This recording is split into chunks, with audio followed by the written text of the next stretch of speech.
Dave Grohl joined Nirvana in 1990, and his drumming was a massive part in Nirvana's success. The first Nirvana album Dave drummed on was the massively successful Nevermind, and that was the album that launched the band into mega stardom. When Dave first joined Nirvana, he and Kurt Cobain both shared an apartment. At the time, the two had no money and had to scrimp and save just to get by. But the two became good friends. They would shoot BB guns from out of their window, and Dave, it seemed, was just a perfect fit for the band. Dave drummed on Nirvana's highly successful third studio album, In Utero, which would be the final record the band would make. As tragically, in April of 1994, Kurt Cobain was found dead at his home in Seattle. Dave had just lost a friend, a brother, a bandmate. Nirvana now was over. And what would Dave Grohl do now? After something like that happens, it's like you don't know how to recover from something like that. There's no textbook to help you through something as tragic and horrific as that. So, and it's public. Well, yeah, and so it was just time to keep playing, you know. I'd been in bands a long time before that. I wasn't ready to give up music, you know. Mm-hmm. And there were times where I really felt like it. It was hard to listen to music because I would just associate it with the death of a good friend of mine. Mm-hmm.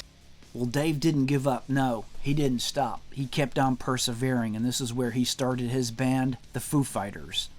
Well, actually, he just kind of started his own band, a one-man band. You see, Dave wrote and recorded the entire first Foo Fighters album all by himself. That's right, he played guitar, played bass guitar, did the drums, sang, the whole bit. That's all Dave Grohl. Dave would enlist the band, which included former Nirvana guitarist Pat Smear, and the Foo Fighters were up and away. When it came to recording the Foo Fighters' second album, The Color and the Shape, in 1997, there was a fallout between then-drummer William Goldsmith and Grohl, and this is where Taylor Hawkins stepped in. Although Taylor did not drum on The Color and the Shape, Dave did most of the drumming on that album. Taylor began touring with the band, and you can see him on the music videos for Monkey Wrench, My Hero, and Everlong. Then we come to Taylor Hawkins' debut album with the Foo Fighters, and that was 1999's There Is Nothing Left to Lose. Hello everyone, my name's Dave. I play guitar and sing in the Foo Fighters. We're here at the Gorge in George, Washington. We're about to open up for the Red Hot Chili Peppers. It's a beautiful day. I'm going to pass it over to my friend Taylor. Hi, how you doing? My name's Taylor Hawkins. How you doing? I play drums in the Foo Fighters. Hawkins' flair and ability on the drums was something amazing to watch, and he quickly became a very important cog in the Foo Fighters machine. Hawkins stated that his first two major inspirations on the drums were Roger Taylor of Queen and Stuart Copeland from The Police.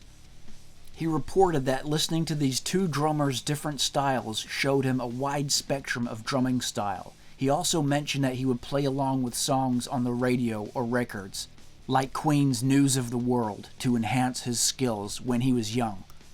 Just like when Grohl had joined Nirvana on drums and had been a big part of their success, Hawkins too had a similar effect when he joined the Foo Fighters.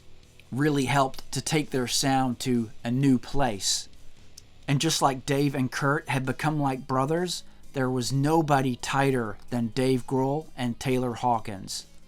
They would even describe themselves as twins, they were that close.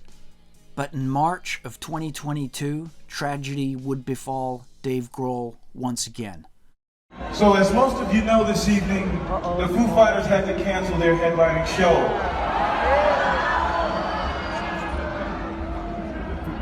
Some of you may not know that it's because their drummer Taylor Hawkins just passed away. The band were on their tour of South America when Taylor Hawkins was found dead in his hotel room. Hawkins was just 50 years of age.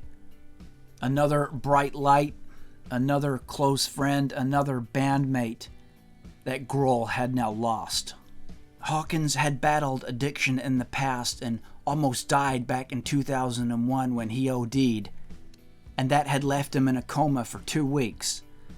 I was partying a lot. I wasn't a junkie per se, but I was partying.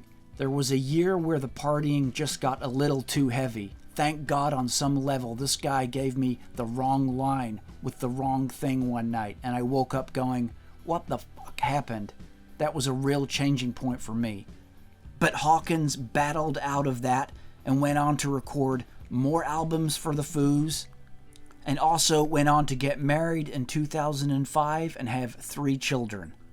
And so when the devastating and untimely news of Taylor Hawkins' death came in March of 2022, this was just another huge blow for Dave. The Foo Fighters released this following statement on Twitter. The Foo Fighters family is devastated by the tragic and untimely loss of our beloved Taylor Hawkins. His musical spirit and infectious laughter will live on with all of us forever. Our hearts go out to his wife, children, and family, and we ask that their privacy be treated with the utmost respect in this unimaginably difficult time. First, Kurt Cobain in 1994, now Taylor Hawkins in 2022. So, what now of the Foo Fighters? What will happen with them? At the time of the release of this video, it is far too early to speculate on anything like that, but with the death of Kurt Cobain, a massive tragedy, and from that something good came, the start of the Foo Fighters. We just hope now that another massive tragedy won't end them, and that Taylor Hawkins' death wouldn't be the end of the band. You could say that out of tragic events, the Foo Fighters was born, and we just hope that out of tragic events, the Foo Fighters does not end. We all know how much the death of Kurt Cobain affected everybody, right? But it really broke Dave Grohl, as it would. And now to face this tragedy with his brother, his twin, Taylor Hawkins, the two were just inseparable. Once with Kurt was more than enough, and now for this double tragedy to hit Dave. Our best thoughts and wishes go out to Dave Grohl, the family, friends, and the Foo Fighters. Taylor's music, just as Kurt's does, will live on through the CDs, the albums. You can play them over and over, and that music lives on, never dies. It's times like these you learn to live again. It's times like these you give and give again. It's times like these you learn to love again. It's times like these, time and time again.